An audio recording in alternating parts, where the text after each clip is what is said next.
He's had a contract problem with Napoli for quite some time. You look at what he's making compared to the rest of the team, it's absurd. It's 14 and lower, right, in terms of the players that are ahead of him making more money. We don't know what happened behind the scenes. We don't know what the offer to him was. We don't know what he's rejecting. The truth is he wants to leave. There's been a lot of noise, though, off the pitch this week with Napoli and everything around Kvara. Antonio Conte came out and said he's asked to leave the club. We know that they're going to make a lot of money on him. 8 times the amount, is it? He's not in the squad today on the bench. That's not a surprise. How much of a distraction could this be, though, do you think? If there's any coach that could put a shield and really block out all the noise, I think it would be Antonio Conte. He says he doesn't want a player that doesn't want to be there, that doesn't want to stay at the club. He kind of forced him to say over the summer, where in his first press conference he said, Kvara is important to me. He absolutely has to stay. It hasn't worked out. And you could understand both perspectives. You could understand Napoli, who need to monetize on him because they bought him for 10 million. And they didn't sell him for the 120 last year. They didn't sell Osimhen, and we know that situation where that went. And Kvara's getting 5 times the salary at PSG. And you love bringing that up. But it's hard. It's a real factor. Would you turn that down? It's nothing to do about turning it down. Would you turn that down? It's irrelevant. It's the fact of he needs 5 times the salary is irrelevant. He needs to leave Napoli. This has been. They don't want to make the same mistake as they had the issue with Osimhen. And I think the big thing that you said is a great point with Conte. Conte is the right manager for this situation and scenario, because there'll be other managers who would not want to lose a player of his quality because they know how important his performances will reflect on him. So credit to Conte and the manager that he is, who believes in himself to say, right, if a player doesn't want to be here, regardless if he is your best player, let him go and we move on. Isn't there a world that he could play today, though, and them say, OK, you are going, but you can stay and play for us? Seems like he can get injured, and he can get injured. And then from getting 80 million, you can literally get nothing. No, you don't risk it. It's too much of a risk for the club more so than anything. Poppy, if a player does not want to be at a football club, let him go. It's the worst thing, because their mind's not on the game and they can get injured. And it's the worst thing to have a player club where his mind's not there and doesn't want to be there. I think it's not too dissimilar to a Marcus Rashford, where a player comes out and makes a statement. But then he played after as a manager, once a player does that, you have to take action. And Antonio Conte, if there's one thing he's known for... Marcus Rashford, after that, did then get back in the matchday squad, which was surprising. The statement that he made is a statement that he made, which is pretty much challenging the authority of a manager, challenging the authority of a club. And I don't think that there's any world where a manager like Antonio Conte will ever allow a player like Kvara back in the team once you make that sort of shift. Look what they did with Osimhen. Yes, they did it also with Milik. Milik sat in the stands for 6 months to ride out the rest of his contract. Once there's this line in the sand, they make a decision, and that's it. He's had a contract problem with Napoli for quite some time. You look at what he's making compared to the rest of the team, it's absurd. It's 14 and lower, right, in terms of the players that are ahead of him making more money. We don't know what happened behind the scenes. We don't know what the offer to him was. We don't know what he's rejecting.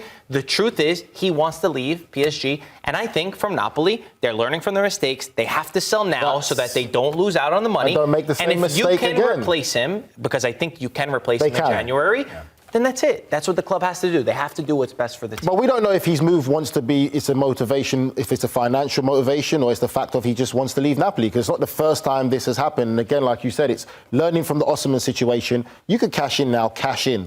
I'm not saying he's not going to be missed, because he will be missed, but there's a lot of young European talent there who wouldn't mind going to a club like Napoli, competing for a Serie A title and also playing European football. There's some talent that could easily go in there and they can do it again. Is this truly the end of an era for Napoli then once Kvara goes? Because obviously we mentioned Kim leaving, Osimhen's gone. You can look at the list of players that were there when they won that Scudetto and had the fantastic season under Spalletti. And this feels like the last pillar, doesn't it? Absolutely. That trio of Kim Min-jae, Osimhen and Kvara. I mean, Papi, you were there. You were on the ground. They idolize. When you win in Naples, you become a god to them. You live in for the rest of your life with Napoli tattooed on your chest because of what you achieved, because this club has not won a lot in their career. They've won their 3rd Scudetto, and it was an iconic Scudetto. It was a Scudetto that no one expected. So they are without that. They're without that little bit of experience. But I think when you look at the path and the project that Napoli are on right now, I think Napoli fans can feel like they have safe hands. They know where they're going.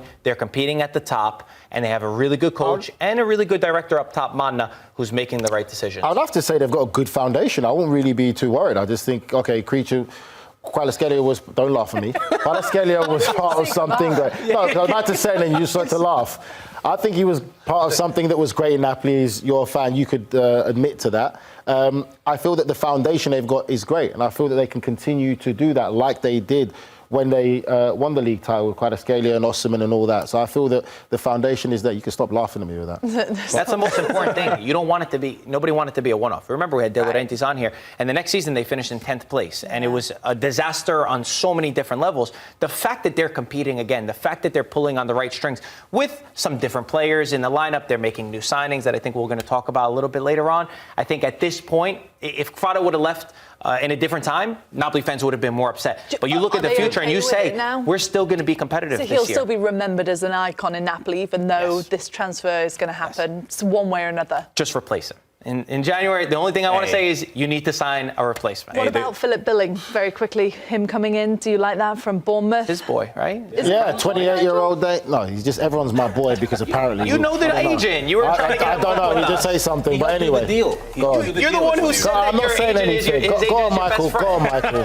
No, he's a box-to-box midfielder, and you can go back and look at the tapes when he played for Bournemouth against Arsenal. He's got goals in his boots, and I think he can play anywhere along that midfield trio. Look for him to be a good replacement if you need to rotate with matches coming up against your big clubs. He can play in the same position that Scott McTominay plays. He can play the same position as Zumbo Anguissa. He'll be more of a like-for-like for Scott McTominay. He's big, he's got long strides, and he can get on the end of set pieces. Napoli are good at those. I think he'll be more better in the attacking sense. And one thing we've criticised Napoli is the creativity element. I think he'll be coming in to be a little bit more creative and given that freedom to get forward a lot more, make things happen in the final third. I think that's what he's going to be brought in for. But you said he could play in a lot of places, He could play an all-round midfielder. Definitely an all-round midfielder, box-to-box. I would say, the terminology I like to use. But more so, I would say in the attacking sense. So it's a good fit the profile. This is all the title-winning seasons that he's had, and his second-half records have been so impressive. They say you can't win the title by Christmas, but you definitely can lose it. And I suppose if you're looking at where you're at now, evaluating, being at the top of the table, knowing that this is what has happened in the past, that's got to give you a lot of confidence, hasn't it? The thing that I kept saying with Antonio Conte, having watched him throughout all these seasons and followed it day by day, was if he gets Napoli to March, April in striking distance, close, it's over. The guy is perfect at organizing his teams and using anything to his advantage of motivating his squads. And he's very lucky that this is the only competition that he's going to have to play in. He's trying to do his best with this Napoli squad. And when you look at what he's done in this first half of the season, you have to give him credit. They have 16 more points they do today than they did 1 year ago now. They were in 9th place. Now they're in 1st place. It is the most improvement of any Serie A team to this point right now. And I think he'll be looking at this and saying, yes, it's difficult. Yes, that schedule is tough, but they take it game by game, match after match. They better improve. So good in the second half. They better improve. They're in 1st place. They don't have Champions League.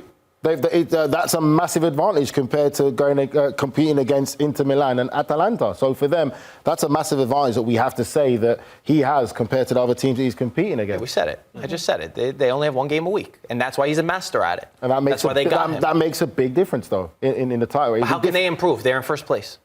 I'm not saying how can they improve. I'm just saying, in advantage to who you're competing against, you've got to look at that and say that's a way to motivate your squad. It makes it easier for you because you're not competing in the Champions League. You're going week to week, so that definitely makes a big difference when you have to compete in the front of the Champions League and also in Serie A. That's one reason why I think Napoli got him. They said that they needed this spark, they needed this injection of energy, and that's why when you looked at Napoli and they finished outside of Europe, you said he's the perfect man for that. They do need to improve. If we're talking about game aspect, they need to score more goals. That's their biggest problem. One area that I think they can still get more goals from is in midfield. You look at when Napoli won the Scudetto. Yes, Kvara got the goals.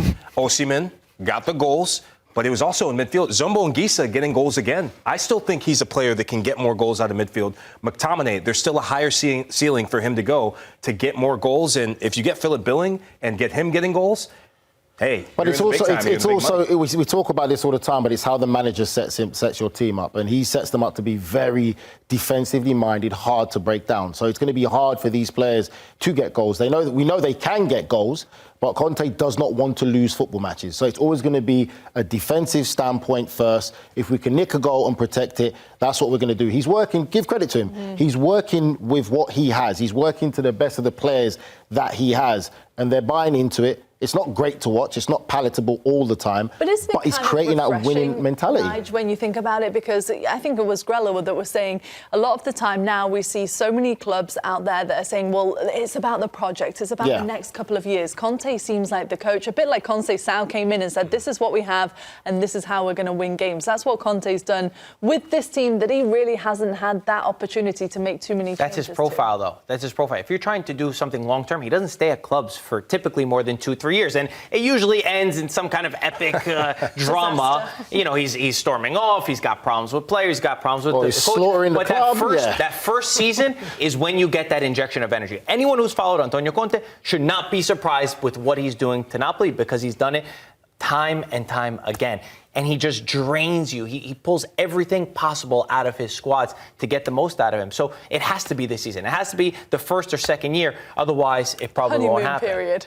It's a beautiful honeymoon, though. It makes you challenge. You see all the titles. Until he sucks the soul out of you, yeah. Great, isn't it?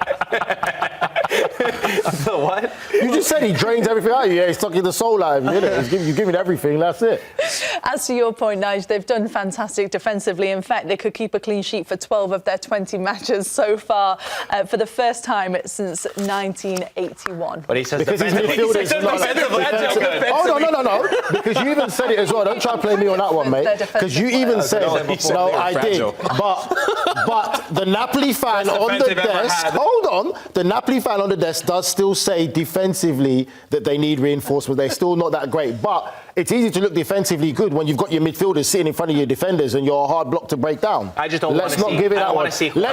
Let's see them play expansive football. Hold on. Let's see them play expansive football and let's see how good they look defensively. Got another one going to break as well. They've got the most clean sheets out of any team in Europe's top 5 leagues as well. Worst backline in football. I'm telling you, Pop.